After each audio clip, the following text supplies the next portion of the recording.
வணக்கம் நண்பா, உங்கள் ஃபோனில் உள்ள இந்த நோட்டிஃபிகேஷன் பாரை வந்து இது மாதிரி ஸ்க்ரோல் பண்ணிங்கன்னா இங்கே வந்து ஹாட்ஸ்பாட் அப்படின்னு சொல்லிட்டு ஒரு ஆப்ஷன் இருக்கும், மொபைல் ஹாட்ஸ்பாட்னு சொல்லிட்டு. இது பொதுவாக எதுக்காக கொடுத்துறாங்கன்னா, உங்கள் ஃபோனில் உள்ள இன்டர்நெட்டை வந்து வேறு ஒரு ஃபோனுக்கோ இல்லாட்டா வந்து டிவிக்கோ வேறு ஒரு டிவைஸுக்கு வந்து ஷேர் பண்ணுறதுக்கோசரம் கொடுத்துக்கிறாங்க. இதில் நீங்கள் செய்ய வேண்டிய 3 முக்கியமான செட்டிங் இருக்குது. அது கூடவே வந்து ஒரு சிலருக்கு வந்து ஹாட்ஸ்பாட்டை வந்து வேறு ஃபோனுக்கு எப்படி கனெக்ட் பண்ணுறதுன்னு தெரில, இல்லாட்டா வந்து கனெக்ட் பண்ணாலும் வந்து ப்ராப்ளம் வருது அப்படின்னு சொல்லிட்டு நினச்சாலும் நீங்கள் வீடியோ கடைசி வரைக்கும் பார்த்துங்க, கண்டிப்பாக உங்களுக்கு வந்து யூஸ்ஃபுல்லாக இருக்கும். அதுக்கு என்ன பண்ணுறீங்கன்னா, முதல்ல உங்கள் ஃபோனில் உள்ள மொபைல் டேட்டா, அதுக்கப்புறம் ஒய்ஃபை இருந்துச்சுன்னா ஒய்ஃபை ரெண்டுத்தையும் வந்து ஆன் பண்ணிங்க. ஆன் பண்ணதுக்கப்புறம் வந்து பார்த்தீங்கன்னா நீங்கள் வந்து மொபைல் ஹாட்ஸ்பாட்னு சொல்லிட்டு ஒரு ஆப்ஷன் இருக்குது பார்த்தீங்களா. இந்த மொபைல் ஹாட்ஸ்பாட்டை வந்து இன்னும் லாங் ப்ரெஸ் பண்ணுங்கள். இது மாதிரி லாங் ப்ரெஸ் பண்ணிங்கன்னா இங்கே ஒரு செட்டிங்ஸ் வந்து ஓப்பன் ஆகுது, பார்த்தீங்கன்னா தெரியும். இப்போ இது மேலே வந்து கிளிக் பண்ணி ஆன் சொல்லிட்டு கொடுத்துக்குங்க. ஆன் சொல்லிட்டு கொடுத்து டர்ன் ஆன் அப்படின்னு சொல்லிட்டு கொடுத்துருங்க. உங்கள் ஃபோனில் வந்து வேறு மாதிரி இருக்கலாம், ஆனால் ஹாட்ஸ்பாட்னு சொல்லிட்டு கண்டிப்பாக இருக்கும். தேடி பார்த்தீங்கன்னா கிடைக்கும். போர்ட்டபிள் ஹாட்ஸ்பாட்டு இல்லாட்டா வந்து ஏதாவது ஒரு ஹாட்ஸ்பாட்னு சொல்லிட்டு முக்கியமான ஒரு ஆப்ஷன் இருக்கும். அது தேடி பார்த்தீங்கன்னா இது மாதிரி ஆப்ஷனுக்கு நீங்கள் வருவீங்க செட்டிங்ஸில். இப்போ நான் சாம்சங்கில் சொல்லுங்கிறதால இது மாதிரி காமிக்குது. இங்கே வந்து உங்களுடைய நெட்வொர்க் நேமை வந்து நீங்கள் மாற்றிக்கலாம் வேணும்னா. இது மேலே கிளிக் பண்ணிவிட்டு உங்களுடைய நெட்வொர்க் நேமை வந்து மாற்றிக்கலாம். அதே மாதிரி பாஸ்வேர்டையும் வந்து மாற்றிக்கலாம். அதுக்கு என்ன பண்ணிங்கன்னா இங்கே கான்ஃபிகர் அப்படின்னு சொல்லிட்டு கொடுங்க.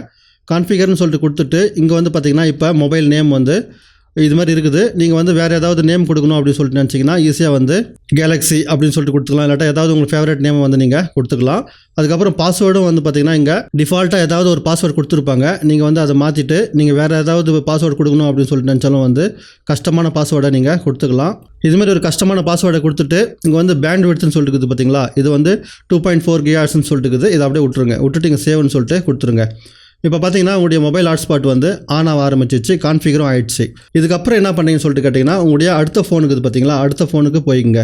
வீடியோ கடைசி வரைக்கும் பாருங்கள், ஒரு டிப்ஸ் இருக்குது, அது என்னன்னு சொல்லிட்டு தெரிஞ்சுன்னு போகலாம். நீங்கள் இப்போ நீங்கள் அடுத்த ஃபோனுக்கு போயிட்டு நீங்கள் ஒன்றுமே பண்ண தேவையில்லை. சும்மா அந்த இன்டர்நெட் அக்சஸ் மேலே கிளிக் பண்ணிவிட்டு இந்த ஒய்ஃபையை மட்டும் ஆன் பண்ணுங்கள்.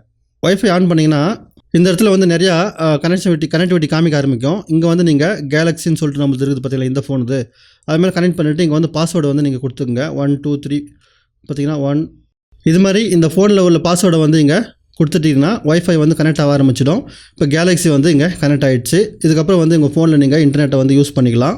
இப்போ ஒரு முக்கியமான விஷயம் சொல்லியிருந்தேன் பார்த்தீங்களா, அது என்னன்னு சொல்லிட்டு கேட்டிங்கன்னா, பொதுவாகவே யாராவது இன்டர்நெட் அக்சஸை வந்து உங்கள் ஃபோன்லேருந்து கேட்கும்போது நீங்கள் வந்து அப்படியே வந்து பாஸ்வேர்டு இல்லாமல் கொடுக்கக்கூடாது. அதுக்கப்புறம் இன்னொரு முக்கியமான செட்டிங்னு சொல்லிட்டு கேட்டிங்கன்னா, இங்கே அட்வான்ஸுக்கு போங்க. உங்கள் ஃபோனில் எல்லா ஃபோன்லேயும் இந்த ஆப்ஷன் இருக்கும். அட்வான்ஸுக்கு போயிட்டு இங்கே வந்து பார்த்தீங்கன்னா செட் மொபைல் டேட்டா லிமிட்னு சொல்லிட்டு ஒரு ஆப்ஷன் இருக்கும், பார்த்தீங்கன்னா தெரியுதுன்னு நினைக்கிறேன். இந்த செட் மொபைல் டேட்டா மேலே கிளிக் பண்ணிவிட்டு இங்கே வந்து நீங்கள் எத்தனை MB கொடுக்கணும் அப்படின்னு சொல்லிட்டு நினைக்கிறீங்களோ அத்தனை MB வந்து கொடுத்துக்கலாம். இப்போ நீங்கள் 1 GB கொடுக்கணும்னு நினச்சிங்கன்னா 1000 MB அப்படின்னு சொல்லிட்டு கொடுத்துக்கலாம். இல்லாட்டா வந்து 500 MB அப்படின்னு சொல்லிட்டு கொடுத்துக்கலாம். இதுமாதிரி ஒரு லிமிட்டை வந்து செட் பண்ண முடியும். செட் பண்ணிட்டு இதுமாதிரி ஓகேன்னு சொல்லிட்டு கொடுத்துட்டிங்கன்னா போதும். அதுக்கப்புறம் வந்து 1 GB வரைக்கும் தான் அவரால் பயன்படுத்த முடியும். அதுக்கப்புறம் வந்து பயன்படுத்த முடியாது. உங்கள் ஃபோனில் வந்து 2 GB இருக்குதுன்னா 1 GB அவருக்கு ஷேர் ஆகிடுச்சு. 1 GB நீங்கள் வந்து அப்புறமா எப்போ வேணுமோ அப்போ யூஸ் பண்ணிக்கலாம். அதுக்கப்புறம் கீழே வந்து பார்த்தீங்கன்னா ஒய்ஃபை யாராவது சர்ச் பண்ணும்போது உங்களுக்கு ஹாட்ஸ்பாட்டுன்னு தெரியணுமா தெரியக்கூடாதான்னு சொல்லிட்டு கேட்கும். நீங்கள் வந்து ஐடின்னு கொடுத்துங்க. அப்போ வந்து வேறு யாராவது ஹாட்ஸ்பாட்டை வந்து ஒய்ஃபையை வந்து ஆன் பண்ணிவிட்டு சர்ச் பண்ணும்போது இது வந்து தெரியாது. 3வது செட்டிங் ஒரு முக்கியமான செட்டிங் இருக்குது. என்னன்னு சொல்லிட்டு கேட்டிங்கன்னா, இப்போ யாருமே வந்து உங்கள் ஃபோனில் வந்து ஹாட்ஸ்பாட்டை கனெக்ட் பண்ணிக்கல, உங்கள் ஃபோன்லேருந்து இன்டர்நெட் எங்கேயுமே போகல அப்படின்னு சொல்லிட்டு நினைக்கும்போது ஆட்டோமேட்டிக்காக இது ஆஃப் ஆகணும் அப்படின்னு சொல்லிட்டு நினச்சிங்கன்னா இங்கே வந்து டைமிங்ஸை வந்து செட் பண்ணிக்கலாம்.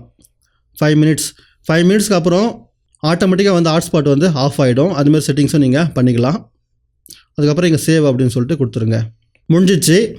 இவ்வளோ கஷ்டப்பட்டு நீங்கள் ஹாட்ஸ்பாட்டை வந்து கனெக்ட் பண்ணுறதுக்கு விட இன்னொரு முக்கியமான ஒரு செட்டிங் இருக்குதுன்னு சொல்லிட்டு கேட்டிங்கன்னா, இங்கே வந்து QR கோடு ஸ்கேனர்னு சொல்லிட்டு இருக்கும், பார்த்தீங்கன்னா தெரியுங்க, QR கோடுன்னு சொல்லிட்டு இருக்குது. இந்த QR கோடை மேலே இப்படி கிளிக் பண்ணிங்கனாலே போதும், இங்கே வந்து QR கோடு வந்து கனெக்ட் ஆக ஆரம்பிச்சிடும். அதுக்கப்புறம் வந்து உங்கள் ஃபோனில் இந்த இடத்துல ஆட் நெட்வொர்க்னு சொல்லிட்டு ஒரு ஆப்ஷன் இருக்குது பார்த்தீங்களா.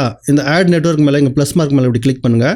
கிளிக் பண்ணிங்கன்னா இங்கே வந்து ஸ்கேனர் வந்து காமிக்க ஆரம்பிக்கும். இந்த ஸ்கேனர் எடுத்துகிட்டு வந்து சும்மா வந்து இது மாதிரி ஸ்கேன் அப்படின்னு சொல்லிட்டு கொடுங்களா, ஆட்டோமேட்டிக்காக வந்து உங்களுடைய ஹாட்ஸ்பாட் வந்து வேறு ஆளுக்கு வந்து ஷேர் ஆகிடும். இந்த சிம்பிளான மெத்தடை வச்சு பயன்படுத்தியும் நீங்கள் வந்து ஸ்கேன் பண்ணிக்கலாம். இதனால் என்ன அட்வான்டேஜ்னு சொல்லிட்டு கேட்டிங்கன்னா, உங்கள் ஹாட்ஸ்பாட்டினுடைய பாஸ்வேர்டை வந்து நீங்கள் கொடுக்க தேவையில்லை, ஈஸியாக வந்து அது வந்து கனெக்ட் ஆகிடும்.